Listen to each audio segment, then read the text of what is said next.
It looks like the Houston Texans are doing a little spring cleaning in that offensive line room.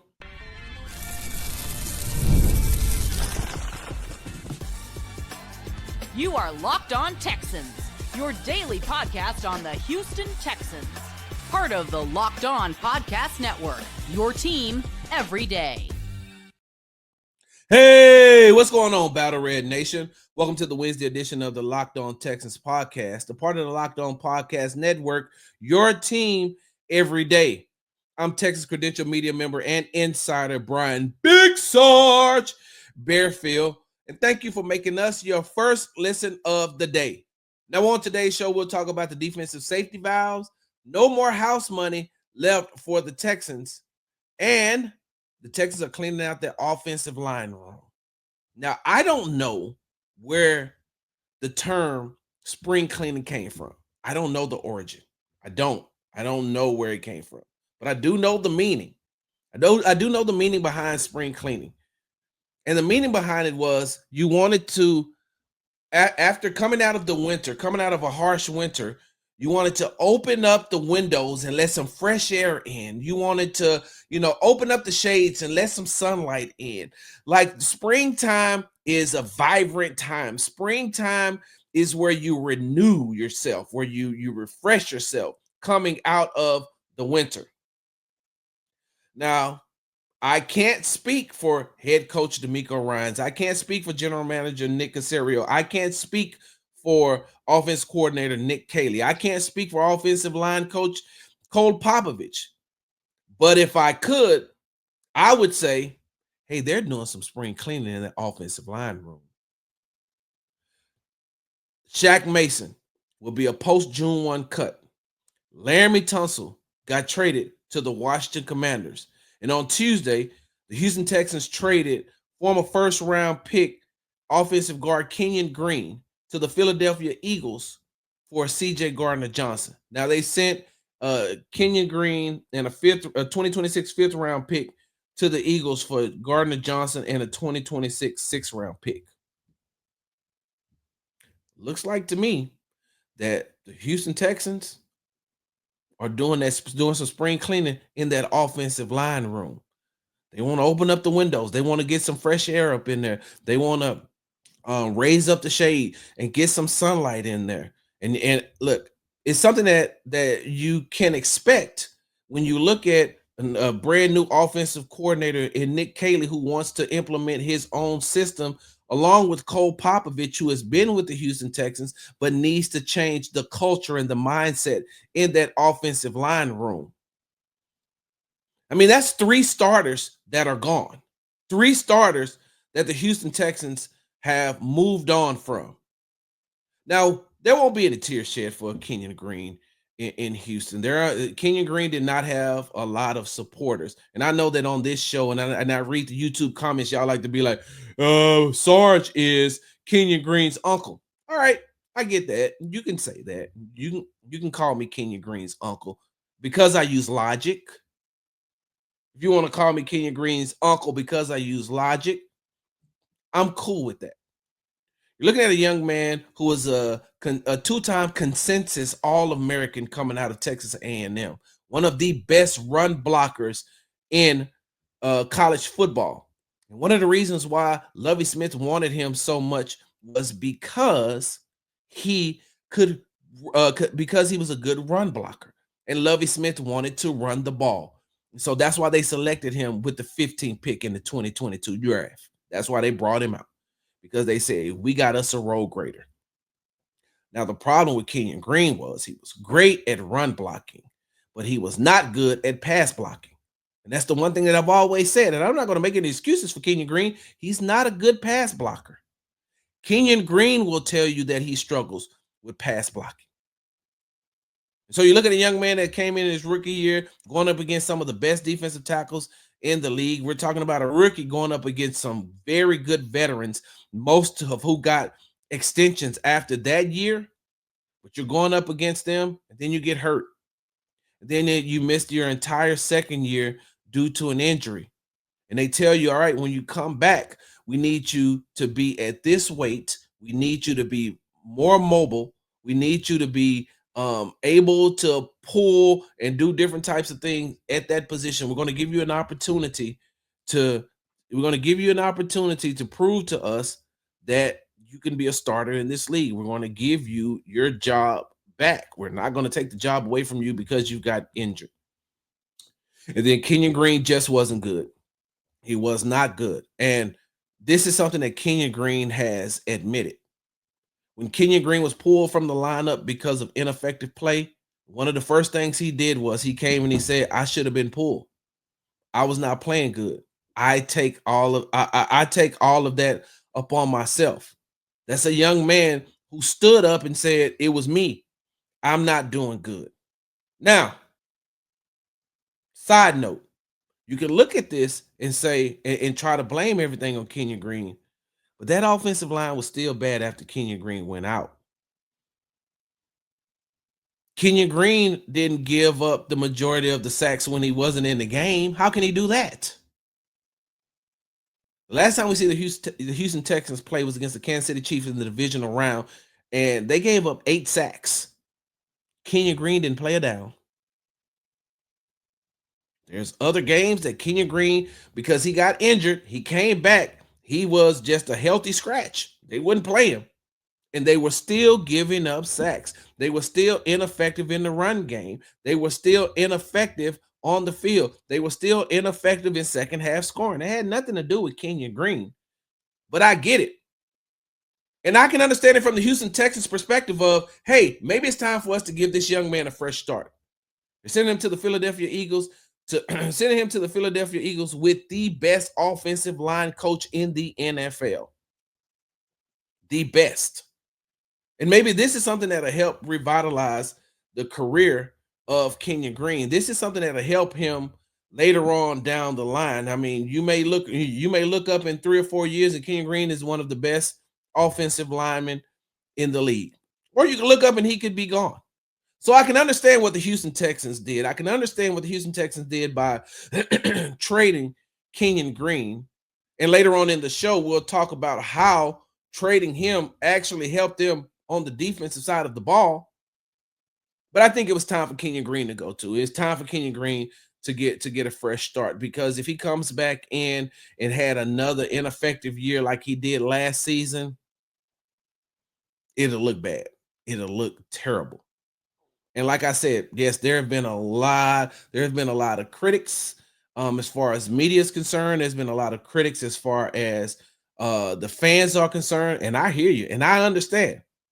Look, I know, like I said, I make the joke about being Kenyon Green's uncle, but I understand. I talked to Kenyon Green on a consistent basis inside of that locker room. And the one thing that he never did was run away or not take accountability for his ineffective play. But it was time for the Houston Texans to move on. It was time for Kenyon Green to move on. And I think that was a good, healthy split for them, because Kenyon gets to go to a place where he can learn from the best offensive line coach in the NFL, and the Houston Texans will get a very good day one starter at the safety position in CJ Gardner-Johnson. But the overall, the overall picture, right? Because I tell people all the time, hey, don't look at the selfie, look at the panoramic view. And the panoramic view of what's going on in that Houston Texans offensive line room is that they got to get some things together. They're going to have to get some of these things together. And now it leads you to wonder, so if you've gotten rid of 3 starters, right?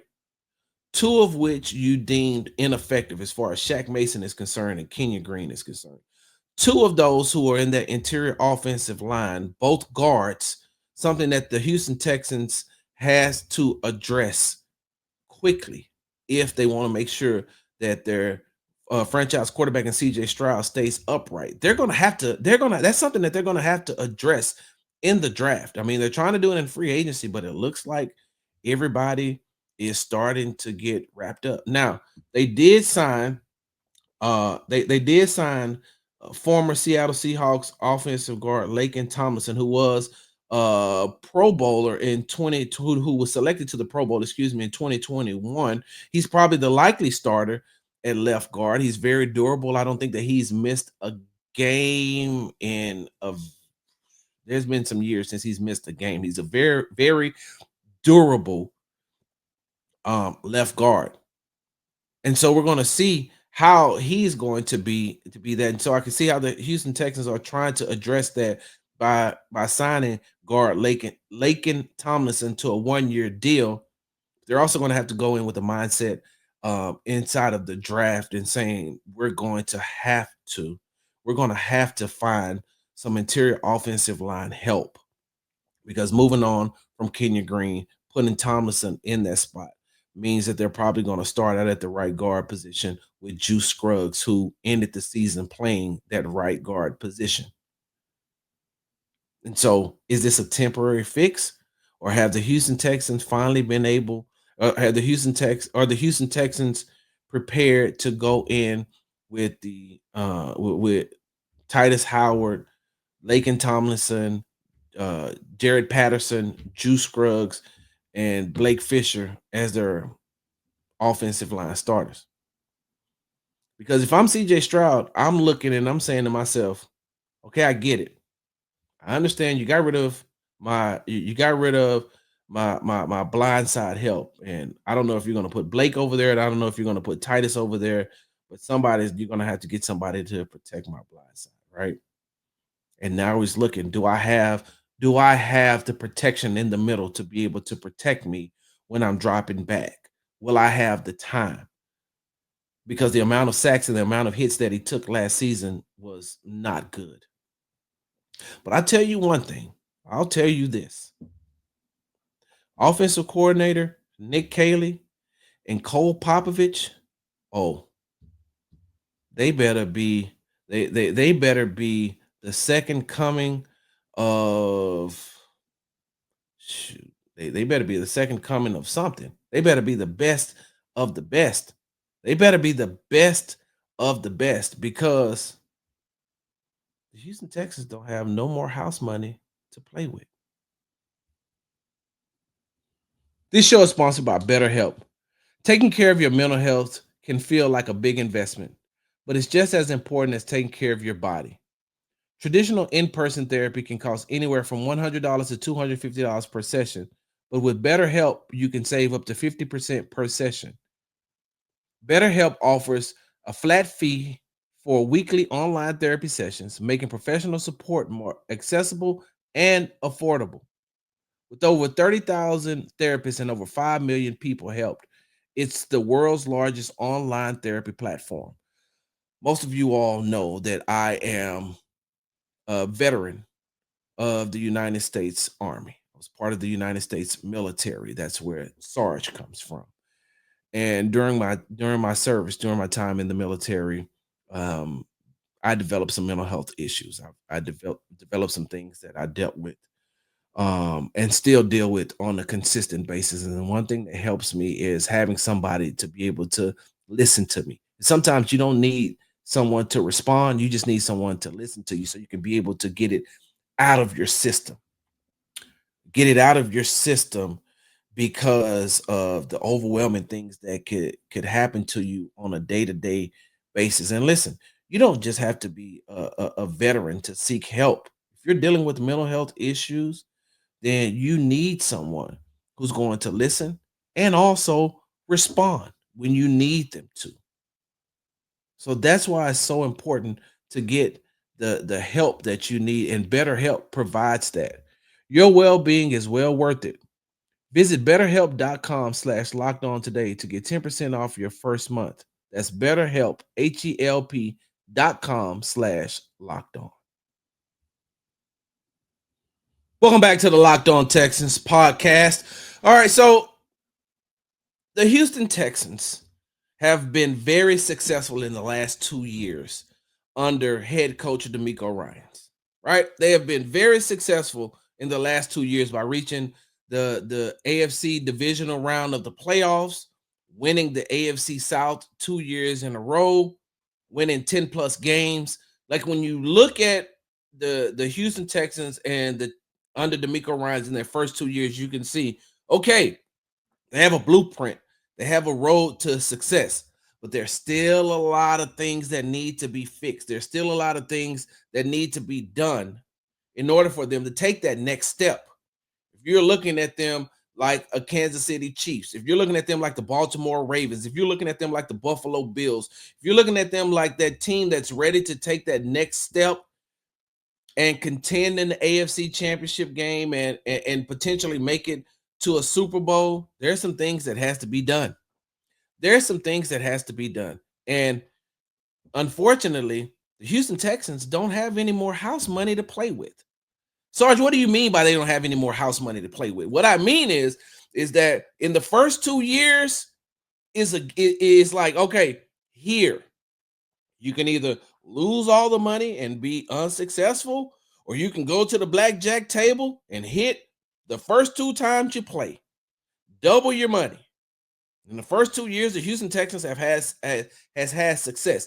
If under former offense coordinator Bobby Slowick and DeMeco Ryans, if they'd have came in here and let's just say finished the season at 8-9, if they'd have went, let me just say like this: if they'd have came in and they would have gotten close to winning the AFC South, if they wouldn't have won the AFC South, if they wouldn't have of gotten to where they were as far as winning the AFC South, winning wild card games, and going to divisional rounds of the playoffs. If they wouldn't have had that type of success early on, then they could have still been playing with house money, because you're looking at the 3 years prior when the Houston Texans were when they were atrocity, when no one wanted to be a part of the Houston Texans organization. Nobody wanted to be a part of the Houston Texans franchise. So if you look at those 3 years, if you look at that, with Lovie Smith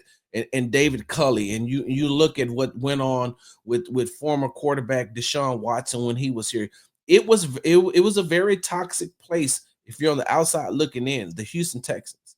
But then they brought in DeMeco Ryans, and they got a fresh breath of air. And in his first 2 years, he was successful. If he'd have came in and he had not been successful, then the organization could have looked and said, okay, we understand, because there was a lot that needed to be done to fix the problem that was already here before you got here. But DeMeco came in and he basically fixed up a lot of stuff from the beginning.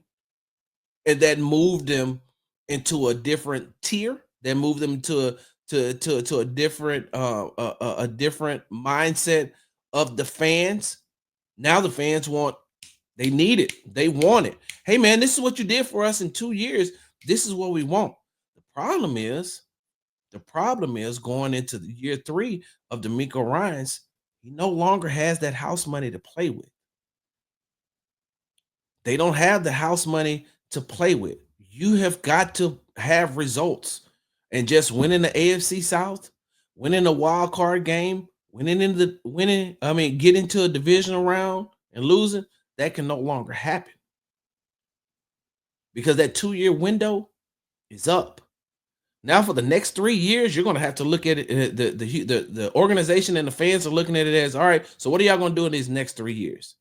And that's why I said in the last segment that Nick Caley and Cole Popovich, they better be able to walk on water.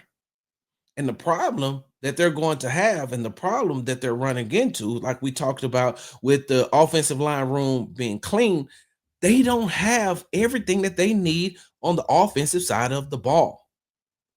And it doesn't look like they're doing a lot to address some of their issues on the offensive side of the ball. Now, of course, they got draft picks, right? They got draft picks. And I will say this: when you're looking at something that we've talked about before, when you look at the free agent market for the wide receivers, there was nothing that they could really do. But you get rid of 3 starters, 2 of which you should have, moved on from. When you talk about Laremy Tunsil at the left tackle, you're like, all right, I don't know what you're trying to do here, but evidently you got a plan. And Nick Caley is going to implement his plan. Cole Popovich is going to implement his plan with some of those younger offensive linemen. They're probably going to go on the draft and try to find to draft some more offensive linemen. But how many of how many of these rookies can you depend on in their first year? We just talked about Kenyon Green. He was an All-American consensus. You know what consensus All-American means? That means that he was a player that was the upper echelon at his position 2 times. And that didn't pan out. So now you're looking to build within in the draft, but you still got to protect your franchise quarterback. So what are you doing now to build on the offensive side of the ball like you're doing on the defensive side of the ball? Hey, the defense is stout. The defense is pretty much set with the moves that they've made, with the talent that they have on that side of the ball. That's pretty much set. We're talking about the offensive side of the ball. Because if you're looking at it, they only really have 3 players on that side of the ball that a lot of people will consider very talented. Wide receiver Nico Collins, running back Joe Mixon, quarterback CJ Stroud. After that, there's a lot of holes. There's a lot of gaps that need to be filled. And you haven't been addressing it in the free agent market. So now you're going to go out and in the draft, and you think that you're going to hit on players that are going to automatically, that's going to be day one starters and give you automatic success from the jump. Only possible way that you're going to be able to do that, the only way that the Houston Texans are going to be able to do that is that they're going to have to trade up. So they're going to have to get rid of some of their draft capital in order to jump up to get some day one starters. Because where they're picking right now, where they're currently slated to select in the first round at number 25, some of those day one starters are going to already be gone. We've talked about at the wide receiver position, Matthew Golden. No possible way Matthew Golden will be around at number 25. We talked about offensive lineman Tyler Booker. He will not be around at 25. So the Houston Texans are going to have to do something to be able to get some of that top tier talent in this draft to help fill some of their needs. Because like I said, they're playing with house money, and there's only a 2-year plan. DeMeco Ryans got 2 years with Nick Caserio. He got 2 years, with Bobby Slowik. It's a 2-year plan for Nick Caley. A 2-year plan for Nick Caley. What are you going to do in those 2 years? Now, if you get hired as a head coach because you've had success and now you're moving on, we can understand that. But if you get here and you become Bobby Slowik 2.0, now we're going to be looking at you, and we're also going to be looking at DeMeco Ryans and saying, okay, so what's going on, coach? This is your second offensive coordinator who hasn't been able to get it done. And you can't lean on the excuse that you don't have the players to get it done. You just can't. And if they're not successful in these next 2 years, what I mean by successful, you've got to win your first. You got to win your first AFC divisional round game. You've got to win the AFC you've got to make it to at least the AFC championship game. Because all that house money that you had in the first 2 years, that's gone. That's gone. You don't have that house money no more. You don't have that leeway. You don't have that freedom to be able to, say, oh, we're still a new franchise. We're still in the rebuilding phase. Because in all actuality, you are. 3 years in 3 years is still in a rebuilding phase normally, especially coming off what the Houston Texans did the years prior. So 3 years, you're like, oh, you're still in the rebuilding phase. Then that would have been okay if you wouldn't have had the success that you had. So now you've done some spring cleaning in the offensive line room. You don't have a wide receiver too. You don't know what your tight end situation is going to be. Of course, everybody is waiting and expecting for Brevin Jordan to come back, but how effective is he going to be coming off of this injury? That's something that you have to think about. Is Nick Caley going to be able to revive Dalton Schultz? How is he going to use hybrid tight end / wide receiver K Stover? Definitely can't use him in, you know, blocking all the time. Yes, of course he has to block, but you can't use him in blocking all the time. You can't make him uh come down the line and block a Pro Bowler like Jonathan Grenard. He's a rookie. Y'all remember that play? Came out, bam. Jonathan Grenard, first play, he's like, are you serious right now? He ain't ready to block a defensive lineman like Jonathan Grenard. But how are you going to use that? Who do you have at the backup running back position? Who's going to back up Joe Mixon? How are you going to address that? On top of trying to address your offensive line needs. Wide receiver 2, tight end, backup running back position. Nick Caley, you got your hands full. And unfortunately, Bobby has made all the mistakes in the first 2 years. And he's made all the mistakes and taken all the excuses that you would have been able to use. Cole Popovich. No longer can Chris Strausser be blamed for these things. Now it all falls on you. So where do you two, what is the plan that you two have in order to take this offense to the next level? Because ultimately, if you all don't get the job done, it's going to fall back on DeMeco Ryans. Because they're going to be asking, okay, so what type of decision making are you making? Now, don't get me wrong. I could be saying this, and then the Houston Texans go in and blow everybody away in the draft. Nick Caserio works his magic and go in, and hell, he might find a way. Listen, nobody thought that he was going to be able to get C.J. Stroud and Will Anderson, and he made that happen. So he may be there. There may be an opportunity for him to go in and get Matthew Golden and get Tyler Booker. And I'm just throwing out those two names because they are high on draft boards. He may be able to move some draft capital around and be able to get those two players. And all of a sudden, we're having a whole different conversation. We could be having a totally different conversation, and we won't know until the draft comes in April. But it can happen. Don't get me wrong, it can happen. But as of right now, I don't see it. Right now, I don't see it. Sure, you can address the backup running back position later on in the draft if you still have the draft capital. But there's a lot of holes that still need to be filled on the offensive side of the ball for the Houston Texans. And if they don't get that done, it's going to be another long off season for Nick Caley, for Cole Popovich, and especially head coach DeMeco Ryans, who, by the way, say what you want to say about the offensive side of the ball. Say what you want to say about the way that DeMeco Ryans is currently filling some of the needs on the offensive side of the ball. You can't say nothing about what he does on the defensive side of the ball.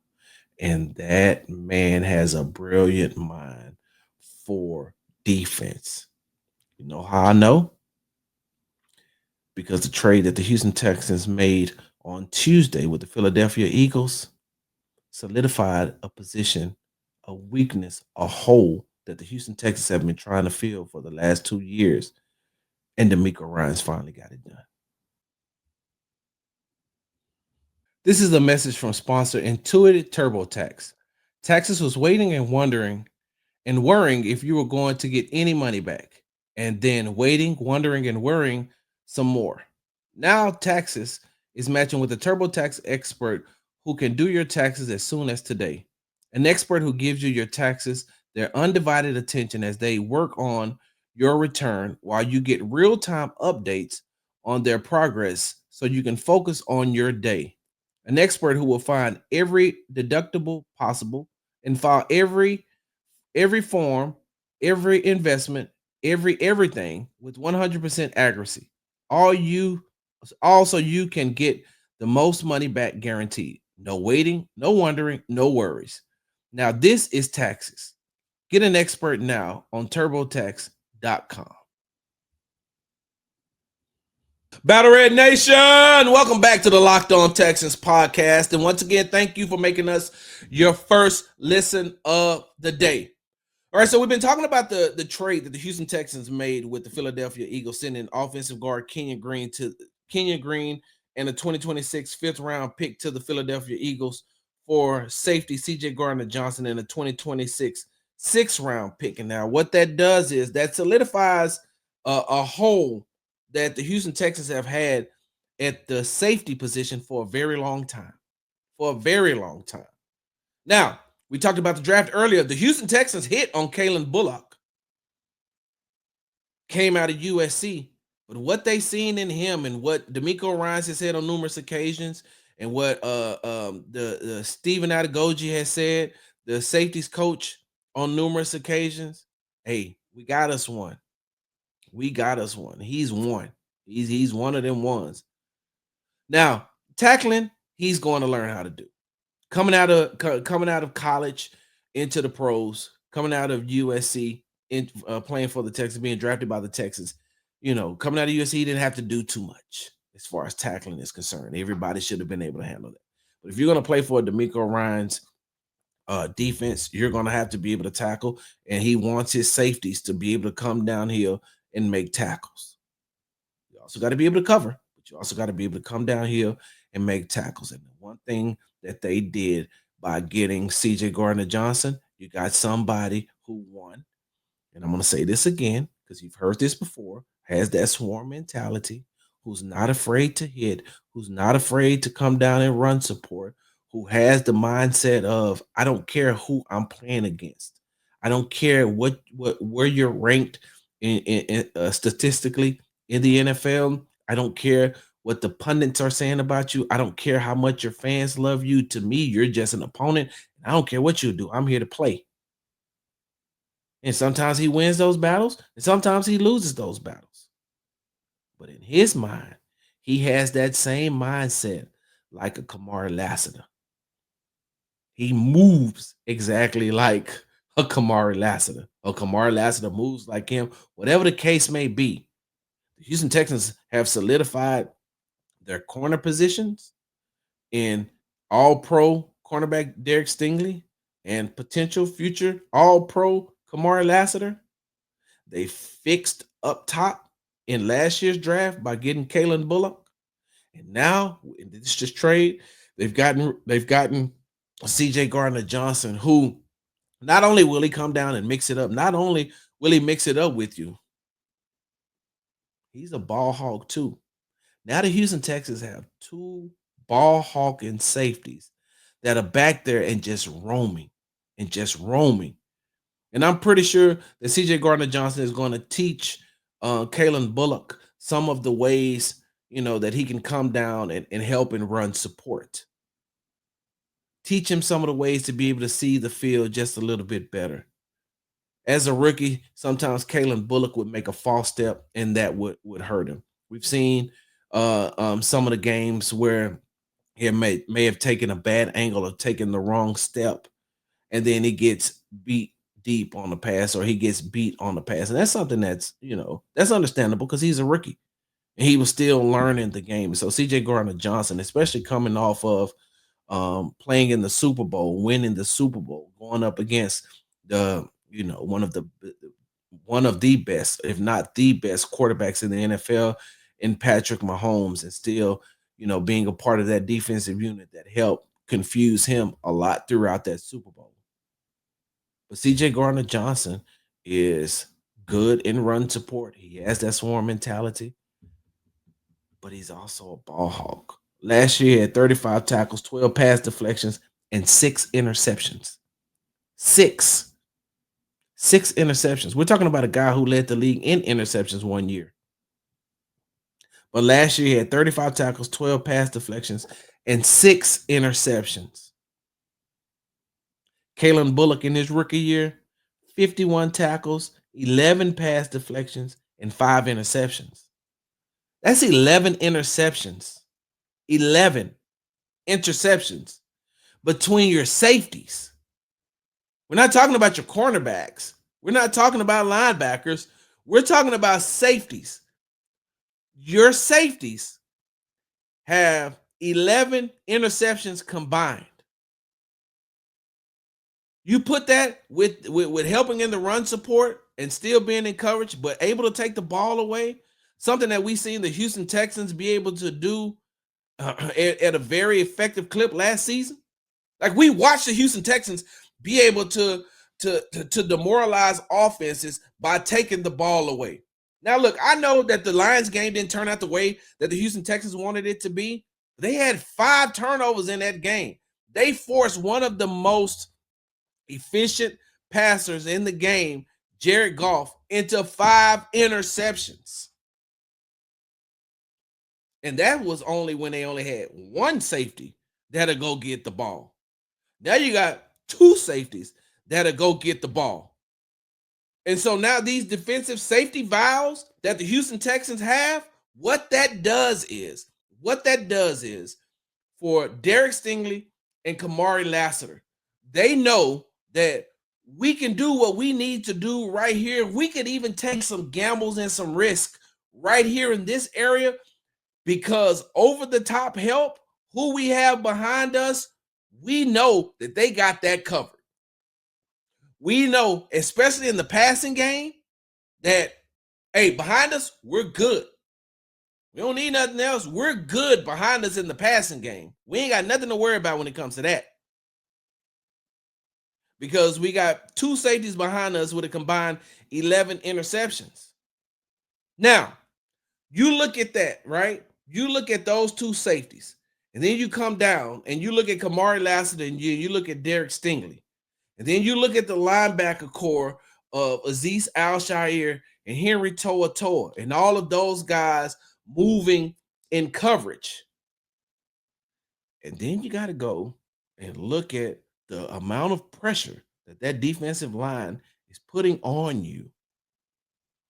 The amount of pressure that is coming from one side with Will Anderson Jr. and from the other side in Danielle Hunter. And then they get a smart defensive tackle back in Sheldon Rankins to put alongside a madman like Tim Settle Jr. And then you still have your Mario Edwards, who they brought back. You still have you still have your Derek Barnett. You still have your Danico Autry. You still have these players who are a very good plug and play along that defensive line. And so what they did by saying, okay, so CJ Gardner is available and you want Kenyon Green, cool, let us have him. Because now you've solidified you've solidified one of the missing pieces on the defensive side of the ball in getting that safety help for the defense. What it also does is, don't forget, now you got another linebacker playing nickel corner in Jalen Petrie. But now you have reserve, you got Jimmy Ward playing reserve safety, but also playing that nickel corner position. So the defense side of the ball, they set. It's that offensive side of the ball that they're going to have to fix. Thank you for tuning in to the Locked On Texans podcast, a part of the Locked On Podcast Network, your team every day. Make sure you subscribe, like, and comment on the Locked On Texans podcast, available wherever you get your podcast from. And make sure you subscribe to the YouTube page. Make sure you subscribe to the Locked On Texans YouTube page. Big Sarge.